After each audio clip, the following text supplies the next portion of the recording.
Yeah, y'all know what time it is. He is the industry's longest continuously operating retailer and self-proclaimed highest Republican in the game, well known for smoking with the best weed in the world and supporting individual number ones, mounting legal woes pro bono. Coming to the stage, y'all know who it is, Jason Beck. Oh, yeah. Good morning, everybody.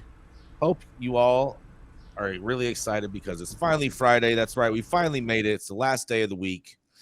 And you know who's not having a good Friday today? That's right. Your guys' favorite cannabis company, Curaleaf.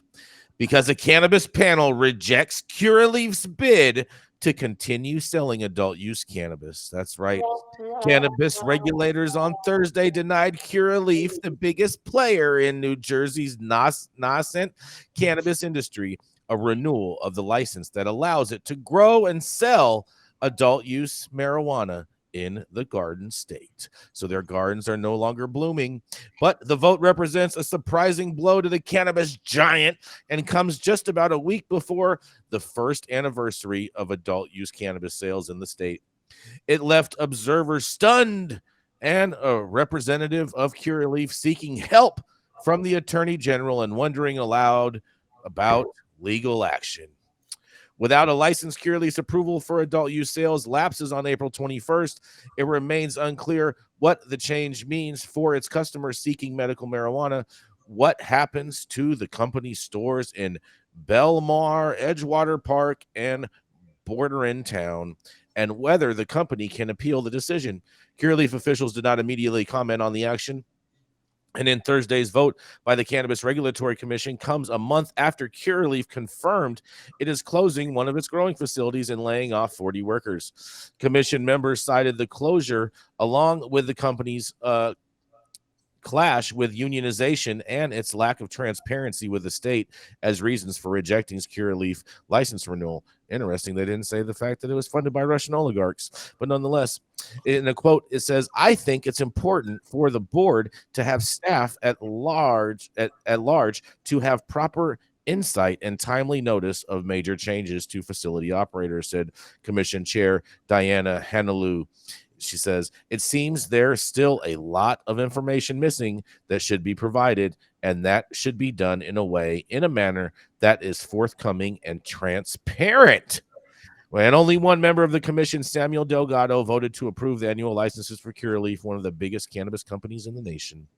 And in a statement posted to Twitter, the company called the commission's rejection an outrageous act of political retaliation for our need to consolidate production into one local facility. They said the rejection will adversely impact 500 employees, and the company is prepared to take legal action to ensure the renewal of its 4 adult use licenses.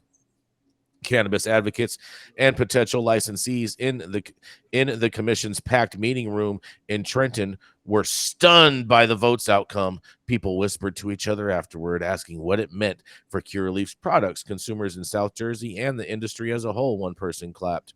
The legal adult use cannabis industry launched in New Jersey nearly a year ago, so alternative treatment centers or medical dispensaries that were the first to receive approval to sell adult use cannabis were up to 4 license renewals on Thursday. Curaleaf was one of the 7 companies to get the first go-ahead to sell adult use cannabis products last year. Ahead of the vote, Commissioner Krista Nash noted that the state's legalization laws include a requirement for cannabis businesses to maintain a labor peace agreement where unions and employers agree on certain rights in exchange for agreeing not to strike as a condition of licensure, and mandates collective bargaining within 200 days of a dispensary first opens if the majority of employees vote to form a union. Nash stressed this was a requirement intentionally inserted by lawmakers, not a challenge for companies to find a loophole in the law. It's an explicit mandate, they say. People have different definitions of what maintain means, and if you maintain your car, I don't know if that means letting it sit in a garage, but it doesn't mean it in this term, filing an agreement away in a drawer, but rather to implement the terms of what parties agreed to do, said Nash. James Soros, Curaleaf's chief compliance officer, spoke on behalf of the company at Thursday's meeting. Soros touted the company's investments in the state, high sales and medical and adult use consumers, and job creation with an emphasis on diversity.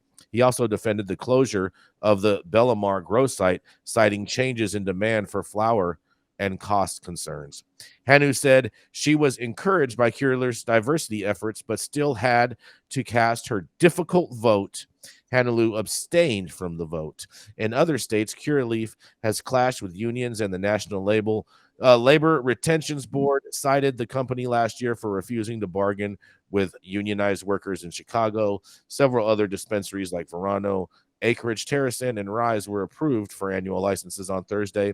And the commission also canceled its meeting in May and is not going to meet until next June.